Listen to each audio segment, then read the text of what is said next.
గౌరవ సభాధ్యక్షులు, ఉద్యమకారులు, గౌరవ శాసన మండలి సభ్యులు, రాజకీయంగా ప్రతి సబ్జెక్టు మీద ఎంతో అవగాహన ఉన్నటువంటి పెద్దలు దాశోత్ శ్రవణన్న గారు,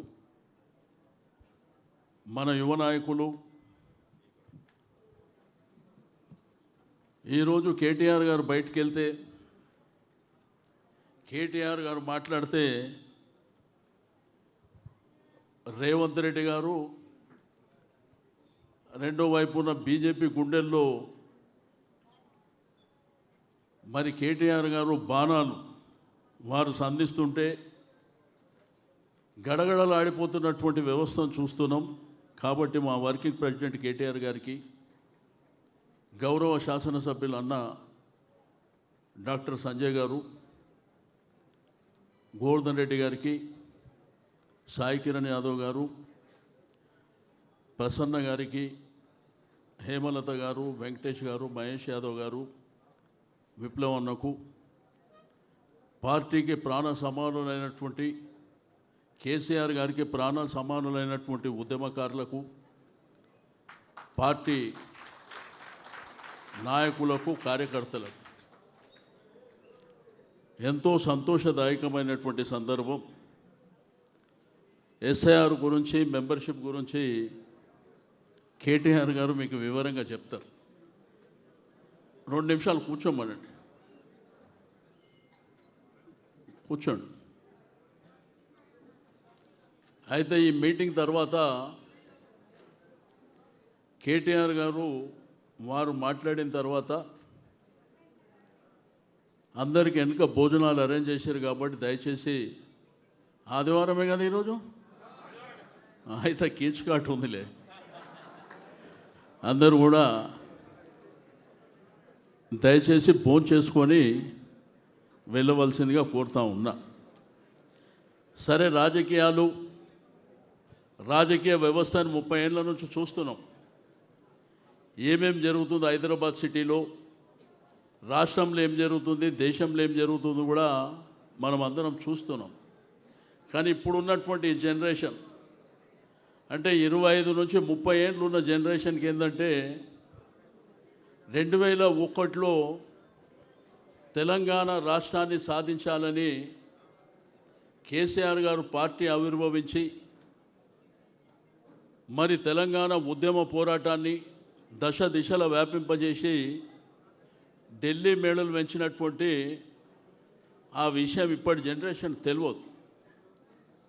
దయచేసి ఆ జనరేషన్ వాళ్ళు ఇవాళ రేపు గూగుల్ కానీ, సోషల్ మీడియా కానీ, ఇన్స్టాగ్రామ్లో కానీ మీకు అనేకమైనటువంటి అంశాలు వస్తున్నాయి. అంటే దేశంలో ఉన్నటువంటి రాజకీయ పార్టీలకు మన పార్టీకి ఉన్నటువంటి తేడా చాలా వ్యత్యాసం ఉంటుంది. ఇప్పుడు వ్యవస్థలో పొలిటికల్ పార్టీస్ వచ్చినప్పుడు సరే, దేశవ్యాప్తంగా ఆ రోజుల్లో స్వాతంత్రం వచ్చినప్పుడు కాంగ్రెస్ కానీ రకరకాల పార్టీలు వచ్చినాయి. ఆ తర్వాత బీజేపీ పార్టీ ఇట్లా వచ్చినాయి.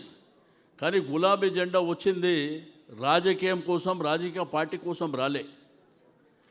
ఒక రాష్ట్రాన్ని సాధించాలి, ఈ రాష్ట్రంలో ఉన్నటువంటి రైతాంగం కానీ, ఇక్కడ ఉన్న భూభాగం కానీ, ఇక్కడ ఉన్నటువంటి ప్రజలు కానీ, ఇక్కడ ఉన్నటువంటి నిరుద్యోగ వ్యవస్థ కానీ, నీళ్లు, నిధులు, నియామకాల మీద జరిగినటువంటి పోరాటం.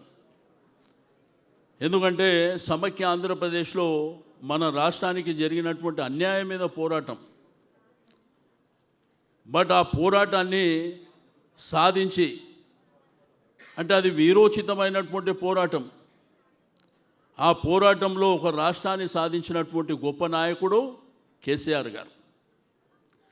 ఇవాళ రేపు అల్లా టప్పగా మాట్లాడుతున్నారు ఇప్పుడున్న ముఖ్యమంత్రి, ఇప్పుడున్న మంత్రులు. బిడ్డ, ఆ రోజు కేసీఆర్ లేకపోతే మీకు ఆ పదవులు ఎక్కడో ఒక్కసారి తెలుసుకుంటే బాగుంటుంది. ఎందుకంటే కేసీఆర్ గారు ఒక మేరు పర్వతం లాంటి వాళ్ళు. కుక్కలు మొరుగుతుంటాయి, మనం పట్టించుకోవాల్సినటువంటి అవసరం లేదు. కేసీఆర్ అనేటువంటి ఒక మేరు పర్వతం ఈరోజు మన ఇండియన్ అంటే భారతదేశ చిత్రపటంలో ఒక రాష్ట్రం, తెలంగాణ రాష్ట్రం అని మనం చూస్తున్నామంటే దానికి కారకుడు కేసీఆర్ గారు. కొంతమంది అల్లాటప్ప నాయకులు మాట్లాడతారు మీ ఆనవాళ్ళు దూడు చేస్తామని. ఇండియా చిత్రపటంలో ఉన్నటువంటి కేసీఆర్ గారు పెట్టిన తెలంగాణను ఎట్లా తీస్తారా నాయన? అది తెలుసుకోవాల్సినటువంటి అవసరం ఉంది. ఈ పక్కనే కమాండ్ కంట్రోల్ ఉంది కదా, మనం అందరం చూస్తాం. దాన్ని కూలగొడతారా? మరి అది కేసీఆర్ ఆనవాళ్ళే కదా. సెక్రటరేట్ ఈరోజు భారతదేశంలో ఒక అద్భుతమైనటువంటి సెక్రటరేట్, దాన్ని కూలగొడతారా? భారత రాజ్యాంగ నిర్మాత డాక్టర్ బిఆర్ అంబేద్కర్ గారి నిలువెత్తు అంటే 125 అడుగుల అంటే ప్రపంచంలో ఎక్కడ లేనటువంటి విగ్రహాన్ని కేసీఆర్ గారు ఏర్పాటు చేసిరు, దాన్ని కూలగొడతారా? ప్రతి జిల్లాలో ఒక కలెక్టరేట్ కట్టించిండు, ఒక మెడికల్ కాలేజ్ కట్టించిండు. గ్రామీణ రైతాంగానికి 60 ఏళ్ళ గోస, నీళ్లు లేక, తాగడానికి నీళ్లు లేవు, సాగుకు నీళ్ళు లేవు. ఆ రోజుల్లోనే కదా ఈ బతుకమ్మ పాట పుట్టింది. ఇవన్నీ లేక జరిగినటువంటి అంశాలను మనం చూసినాం.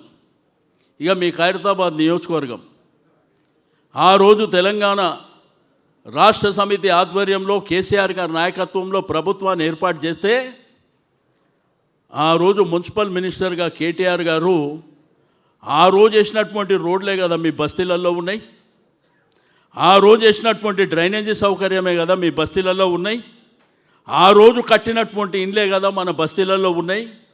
ఆ రోజు కేసీఆర్ గారు ఆడపిల్లకు కళ్యాణ లక్ష్మి షాదీ ముబారక్ అంటే ఆ రోజు ఇచ్చినాయే కదా. ఇప్పుడు కొత్తగా వచ్చింది ఏంది ఒక్కసారి చెప్పవలసినటువంటి అవసరం ఉంది. నేను మీ కార్యకర్తలకు నాయకులకు ఒకటే తెలియజేస్తున్నా, గ్రూపులు బంద్ చేయండి. ఒక సామెత ఉన్నది మీకు తెలుసు, పాతకాలంలో చెప్తారు. ఒక ఆడామె అడుగుతుంది వాళ్ళ మొగన్ని, నేను ముట్టకపోతే ఎవరిని చేసుకుంటా అంటే నీ అమ్మని చేసుకుంటా అన్నాడంట. కాబట్టి ఎవడు గిరికూసి కూర్చోబెట్టుకోనికి ఇది నా అడ్డా నా జాగాననికి ఎవరికి లేదు. ఇది ఈ నియోజకవర్గం అనేది ఈ అందరు కార్యకర్తలది, 4 5 కాదు. ఈ అడ్డా ఎవరిది? గులాబీ జెండాది. కాబట్టి మీ అందరికీ చెప్తున్నాం, డివిజన్లతోనే మేము కాంటాక్ట్ పెడతాం. ఇప్పటి నుంచి మీకు అందరికీ నేను కేటీఆర్ గారి పర్మిషన్ కూడా అడిగిన, ఎవరైతే ప్రజలలో ఉత్సాహంగా ఫైట్ చేస్తారో రేపు రాబోయే ఎన్నికలలో వాళ్ళకే టికెట్లు ఇస్తారు. ఈడ కూర్చొని ఎవరన్నా ఇన్ఫ్లుయెన్స్ చేస్తే ఇయ్యరిగా. మీరు ప్రజల మధ్యన ఉండండి, ప్రజలతోని మీరు మమేకం కండి, ప్రజల అవసరాలను దృష్టిలోని ఉంచుకొని మీరు ముందుకెళ్తే ఆ ప్రజలు ఇగో గీ మల్లన్న అయితే మంచి పని చేస్తాడు, గీ అరవింద్ అయితే మంచి పని చేస్తాడు, గీ అశోక్ అయితే మంచి పని చేస్తాడని ఆ ప్రజల నోట్లల్లో నాలుకలాగా మీరుంటే మీరే నాయకులవుతారని చెప్పి నేను ఈ సందర్భంగా తెలియజేస్తూ ఉన్నాను. ఎందుకంటే ఇది ఆషామాషి పార్టీ కాదు, చరిత్ర కలిగినటువంటి పార్టీ. కాంగ్రెస్ బీజేపీ అటువంటి పార్టీ కాదు, ఇది ఒక ఉద్యమ పార్టీ, ఒక రాష్ట్రాన్ని సాధించినటువంటి పార్టీ, ఈ దేశంలో అద్భుతాలు సృష్టించినటువంటి పార్టీ. ఈరోజు చూస్తున్నాం ఈ ప్రభుత్వం వచ్చిన తర్వాత, సరే 10 ఏళ్ళు మనకు అవకాశం ఇచ్చారు ప్రజలు, కష్టపడ్డం, పనిచేసినాం. ఈ 10 ఏళ్ళ తర్వాత కాంగ్రెస్కి అవకాశం ఇచ్చారు. కాంగ్రెస్కి అవకాశం ఇచ్చినప్పుడు వాళ్ళు చేయవలసినటువంటి పని ఏంది, వాళ్ళు ఎన్నికల మేనిఫెస్టోలో చెప్పినటువంటి అంశాలు ఏంది, ప్రజల దగ్గరికి పోయి ఒక ముఖ్యమంత్రి కానీ మంత్రులు కానీ ఏం చెప్పాలి? మేము చేస్తాం, మేము చెయ్యం, చేయకపోతే ఎందుకు చేస్తలేమో చెప్పాలి. అంతేగాని తొండలు వదులుతా, గుడ్లు తీసి గోళీలు ఆడుకుంటా, ఇవే కదా జరుగుతున్నాయి. అంటే ఎవడో గుడ్లు తీసి గోళీలు ఆడుకుంటే మనమేమన్నా అల్లాటప్పగానమ్మా? బిడ్డ నువ్వు 2 తీస్తే 10 తీస్తాం. అంటే మన శక్తి యుక్తులు, ఎందుకంటే ఇది పోరాటం చేసినటువంటి పార్టీ కదా, పోలీసులతో కొట్లాడి జైల్లోకి పోయినటువంటి పార్టీ కదా, ఇది అనేక ఉద్యమాలు చేసినటువంటి పార్టీ కదా. కాబట్టి ఎవడో తాటాకు చప్పుడులకు భయపడవలసినటువంటి అవసరం లేదు. ఖైరతాబాద్ మీద ప్రత్యేకమైనటువంటి దృష్టి పెడుతున్నాం. గులాబీ జెండా ఎగిరే వరకు దీన్ని వదిలిపెట్టే సమస్యనే లేదు. ఎవడు ఎదుర్కొంటాడో మేము చూస్తాం. ఇంతకుముందు నడిచింది ఒక ఎత్తు, ఇప్పుడు రాబోయేది ఇంకే ఎత్తు. ఎత్తులకు ఎత్తులేసి, డబ్బులకు డబ్బులేసి, ఏది పడితే అది చేసి, మాయ మచ్చేంద్ర చేసి ఇంతవరకు గెలిచింది ఒక పద్ధతి. కాబట్టి ఆ అంగులన్నీ మనకు కూడా తెలుసు. కాబట్టి ఎట్టి పరిస్థితుల్లో ఈ సీటుని వదిలిపెట్టే ప్రసక్తే లేదు అని చెప్పి ఆ రోజు తెలుగుదేశం పార్టీలో ఖైరతాబాద్లో, ఈ ఖైరతాబాద్ దోమలగూడ నుంచి తీసుకుంటే బిహెచ్ఎల్, అల్వాల్, షేర్లింగంపల్లి, దర్గా వరకు ఉండే. ఆ రోజుల్లో ఏంటంటే కాంగ్రెస్ జెండా తప్ప ఏ జెండా కట్టనీయమంటుండే. నేను 94లో ఎమ్మెల్యే అయిన తర్వాత 95 నుంచి స్టార్ట్ చేసిన ఖైరతాబాద్లో ఆట. ప్రతి బస్తీలో జెండా కట్టించిన ఆ రోజు తెలుగుదేశం పార్టీది. అంతకుముందు ఏంటంటే భయపడుతుండే, అరే గుండాలు ఉన్నారు, రౌడీలు ఉన్నారని. మనకంటే గుండా రౌడీ ఎవడు ఉంటాడు? ఇంకా వదిలిపెట్టే సమస్యనే లేదు. కాబట్టి మీ అందరి కూడా మనది ఒక క్రమశిక్షణ పార్టీ. అందరూ కూడా దయచేసి ఒక పద్ధతి ప్రకారం పార్టీ ఏదైతే నిర్ణయం చేస్తుందో, నాయకత్వం ఏదైతే నిర్ణయం చేస్తుందో దాన్ని మీరు ఇంప్లిమెంట్ చేయండి. రెండోది, మీ అందరూ కూడా నేను రిక్వెస్ట్ చేసేది ఒకటే, పార్టీ కార్యక్రమాలు అనేటి ఎస్ఐఆర్ గురించి, మెంబర్షిప్ గురించి ఒక్క 2 నిమిషాలు మహేష్.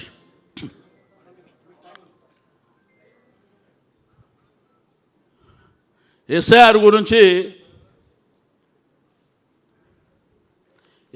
గురించి మెంబర్షిప్ గురించి కేటీఆర్ గారు చెప్తారు. కానీ మీ అందరికీ నేను రిక్వెస్ట్ చేసేది ఒకటే, ఇక రేపటి నుంచి ఎవరు డివిజన్లో వాళ్ళు పనిచేసుకోండి. సమస్యలు అనేది 100 సమస్యలు ఉన్నాయి. మంచినీళ్ళు సరిగ్గా వస్తున్నాయా? మరి ఏం చేయాలి? మనం ఏం చేయాలి? పోవాలి కదా, బస్తీలో పోవాలి, డెమాలిస్టేషన్ చేయాలి. గులాబీ కండువ వేసుకొని, గోవర్ధన్ ఒక 5 నిమిషాలు గులాబీ కండువ వేసుకోవాలి, డెమాలిస్టేషన్ చేయాలి. జలమండలి మీ దగ్గర ఆఫీసులు ఉన్నాయి, ఆడపోయి ధర్నాలు చేయాలి. కరెంట్ సరిగ్గా వస్తుందా? రాకపోతే ఏం చేయాలి? దీనికి ఏంటంటే కేటీఆర్ గారు, మేము, శ్రవణో, లేకపోతే ఇక్కడ ఉన్నటువంటి నాయకులు చెప్పరు నువ్వు ఇది పోయి చేయమని చెప్పి. ఇప్పటి నుంచి మీరు కార్పొరేషన్ ఎలక్షన్లు వస్తే కొట్లాడడానికే సిద్ధంగా ఉండరు. మా అక్క చెల్లెళ్ళు, మా తమ్ముళ్ళు, మా యంగ్స్టర్స్ సిద్ధంగా ఉండరు కదా. మరి ఇప్పటి నుంచే పని స్టార్ట్ చేయండి. కరెంటు సరిగ్గా లేదు, నీళ్లు సరిగ్గా లేవు. మనకు వచ్చే సంక్షేమ కార్యక్రమాలు ఇస్తామని చెప్పినాయి, ఇస్తలేరు. నిరంతరం ప్రజల మధ్యన ఉండి మరి ఈ ప్రభుత్వాన్ని ఎండగట్టినప్పుడే తప్పకుండా ప్రజలలో కూడా మీ మీద ఒక నమ్మకం ఏర్పడుతుంది, మీ నాయకత్వం మీద నమ్మకం ఏర్పడుతుంది. కాబట్టి ఈ కార్యక్రమాలన్నీ మనం ముందుకు తీసుకెళ్ళవలసినటువంటి అవసరం ఉన్నది. ఎస్ఐఆర్ కానీ, మెంబర్షిప్ కానీ ఒక నెల కార్యక్రమం. అది కేటీఆర్ గారు చెప్తారు ఆ విషయం. ఓన్లీ 1 మంత్ కార్యక్రమం. కానీ దినానికి మనం పొద్దున లేస్తే 9 గంటల నుంచి సాయంత్రం 8 గంటల వరకు, 7 గంటల వరకు అనుకుందాం, 10 గంటలైతే ఖాళీ ఉంటాం కదా. ఈ 10 గంటలలో మనం చేసేది ఏంటంటే, తప్పకుండా చాలామంది అనుకుంటారు ఏంటంటే, అరే నేను తెలంగాణ ఉద్యమంలో పనిచేసిన, తెలంగాణ కోసం పనిచేసిన, గులాబీ జెండా కోసం పనిచేసిన, కేసీఆర్ గారు 10 ఏళ్ళు ముఖ్యమంత్రి అయినరు, నాకు ఏ పదవి రాలేదు, నాకు ఏమి రాలేదు అని చెప్పి రకరకాలుగా కొంతమంది మాట్లాడుకుంటారు. అది వాస్తవం కావచ్చు. ఎందుకంటే ప్రభుత్వం కొత్తగా ఏర్పడినప్పుడు ప్రభుత్వానికి కూడా అనేకమైనటువంటి కార్యక్రమాలు, ఎజెండాలు ఉంటాయి. కానీ ఒకటి మాత్రం గుర్తుంచుకోండి, ఈ గులాబీ జెండానే అన్నిటికంటే పెద్ద పదవి. ఈ జెండాకు ఉన్నటువంటి వాల్యూ ఏంది ఎరకనా?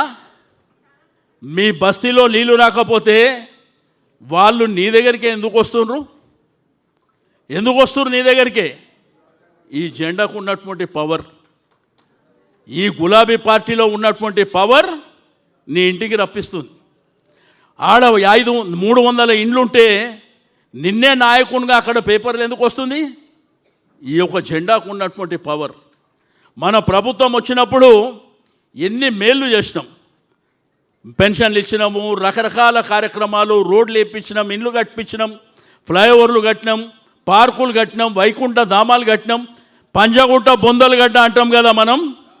అప్పుడు ఎట్లుండే, ఇప్పుడు ఎట్లుంది? ఎవరు చేశారు?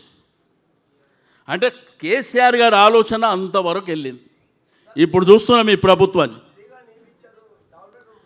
అదే ఫ్రీగా నీళ్ళు ఇచ్చినాము, డబుల్ బెడ్రూమ్ ఇల్లు కట్టించినాము, నిమ్స్ హాస్పిటల్ కడుతున్నాము, సన్న బియ్యం ఇచ్చి చాలా కార్యక్రమాలు చేసినాం. మనకు 100 ఉన్నాయి. మీరు ఎస్ఐఆర్లో కూడా మెంబర్షిప్ పోయినప్పుడు కూడా 5 నిమిషాలు వాళ్ళతో కూర్చున్నప్పుడు వాళ్ళకి అడగండి ఉత్తగానే, ఏమ్మా నీ బిడ్డ పెళ్లి చేసినావంట, తులం బంగారం ఇచ్చిండంట రేవంత్ రెడ్డి అంటే ఆమె ఆడ నుంచి స్టార్ట్ చేస్తుంది. అది నీకు ఎలక్షన్ వరకు రిజిస్టర్ అవుతుంది. ఏమక్క నీకు 2500 ఇచ్చిండ్రంట కదా అంటే ఆమె నువ్వేమని అవసరం లేదు, అని షురూ చేస్తుంది. తాతలు అవ్వల దగ్గరికి పోయి పెన్షన్ కేసీఆర్ ఇచ్చినప్పుడు 2000 ఇచ్చిండంట కదా, వీడు వచ్చి 4000 ఇస్తుండంటే ఆమె వేసుకుంటుంది. అది నీకు ఎలక్షన్ వరకు ఉపయోగపడుతుంది. ఇవన్నీ చిన్న చిన్న విషయాలు. మనం ఇంటికాడ కూర్చొని అది చేసినాం ఇది చేసినాం కంటే మీరు రోజు మీ డివిజన్లో 50 మంది ఉంటే 50 మంది, 100 మంది ఉంటే 100 మంది కార్పొరేటర్గా కాంటాక్ట్ చేద్దాం అనుకున్నటువంటి ఎవరైతే ఆస్పిరేట్స్ ఉన్నారో వెళ్ళండి మీరు బయటికి. నీకు శక్తి 50 మందితో వెళ్తావా, 100 మందితో వెళ్తావా, 200 మందితో ఎల్లు బస్తీలో తిరుగు, గులాబీ జెండా వేసుకొని. ఏమ్మా నీళ్ళు వస్తున్నాయని అడుగు, ఏమ్మా కరెంట్ ఇస్తున్నా అడుగు. ఇప్పుడు కబ్జాలు తప్ప ఇంకేమైనా ఉన్నాయా మీ కాన్స్టిట్యున్సీలో? ఓ వైపునేమో మీ ఎమ్మెల్యే ఉన్నాడు, రెండో వైపునేమో రేవంత్ రెడ్డి ఉన్నాడు. ఇవి తప్ప ఉన్న సిటీకి దిక్కు లేదు, హైదరాబాద్లో తాగనీకే గతి లేదు. ఏం సిటీ? ఫ్యూచర్ సిటీ అంట, ఫ్యూచర్ సిటీ అంట. మాట్లాడితే హైడ్రా అంట. హైడ్రా చూసారు కదా మీ టీవీలు సోషల్ మీడియాలో. ముఖ్యమంత్రిని వాళ్ళ కుటుంబాన్ని తిట్టింది చూసారు కదా. ఆ ఇల్లు కూలగొడితే కూలిపోయినాను. ఎట్లా తిట్టారు? నన్ను తిడితే నేను ట్యాంక్ బోర్డులో దుంకి చచ్చిపోతుంటే, ధర్మంగా చెప్తున్నా, నా ట్యాంక్ బోర్డులో దుంకి చచ్చిపోతుంటే నేను సేవ చేయడానికి వచ్చినోడిని. అన్ని మాటలు నేనెందుకు తిట్లు తింటా? వాడు మా మన్మని అడుగుతుండు, తాతయ్య ఇది ఆడేమో పబ్లిక్ స్కూల్లో చదువుతాడు, వాడు అడుగుతుండు ఈ గుడ్లు తీసి గోటీలు అంటే ఏందని అడుగుతుండు. ఏం చెప్పాలి నేను దానికి? ఏం చెప్పాలి? వాడు పేగులు మెడలు వేసుకుంటా అంటారు.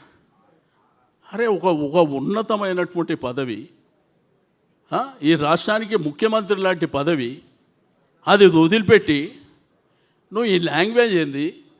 ఏమనుకుంటుర్రు? చదువుకున్న పిల్లలు ఏమనుకుంటుర్రు? ప్రజలు ఏమనుకుంటుర్రు? వాళ్ళకున్న అవసరాలు ఏంది?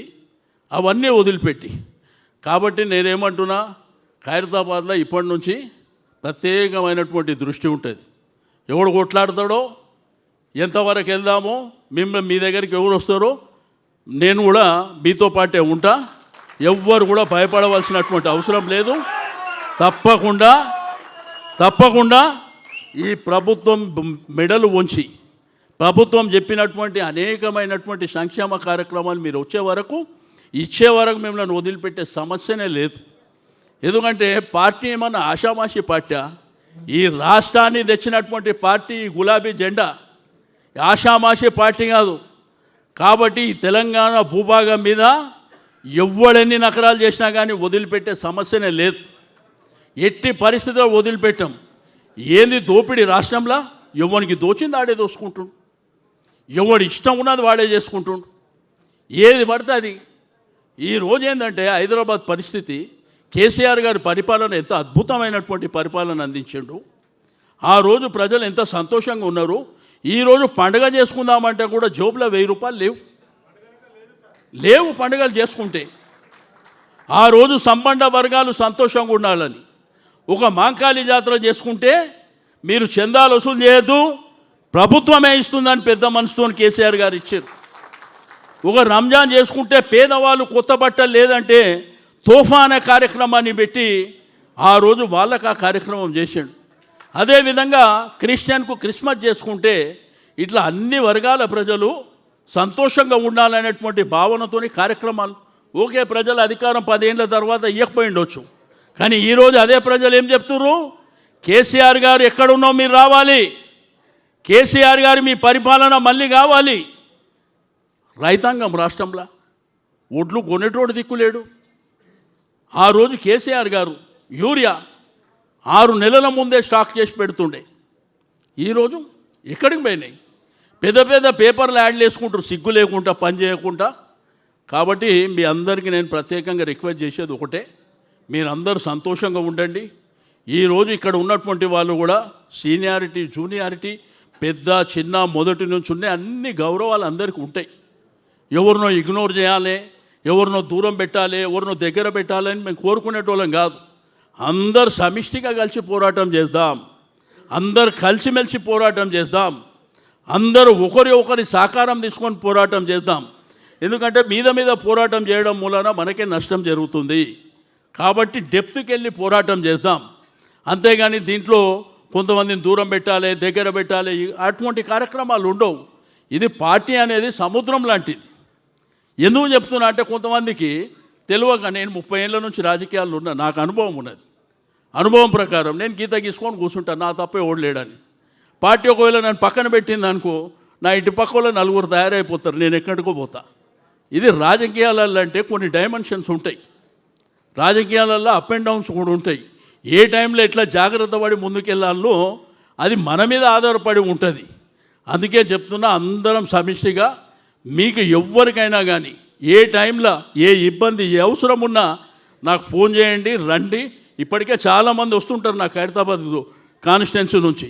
మీరు ఎప్పుడు ఏ విషయానికి వచ్చినా కానీ తప్పకుండా మాట్లాడతాను. నాతోనైంది, కేటీఆర్ గారితోనైంది, వారి దృష్టికి తీసుకెళ్తాం.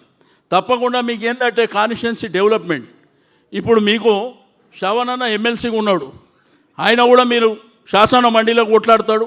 మీకు ఎక్కడన్నా కమిషనరేటో లేకపోతే ఇక్కడ మున్సిపల్లో వారు కూడా రమ్మంటే రావడానికి సిద్ధంగా ఉంటారు. అందరం కలిసి పోరాటం చేసి, నేను మాత్రం మీకు క్లియర్గా చెప్తుంది, ఖైరతాబాద్ ఎట్టి పరిస్థితుల్లో ఈసారి వదిలిపెట్టే సమస్యనే లేదు. మీరు దేనికైతే దానికి మీరు ముందుకెళ్ళండి, మేమందరం మీ వెనుక ఉంటాం. గులాబీ జెండా ఎగిరేసే వరకు మాత్రం వదిలిపెట్టే సమస్యనే లేదని చెప్పి తెలియజేస్తూ సెలవు తీసుకుని జై తెలంగాణ.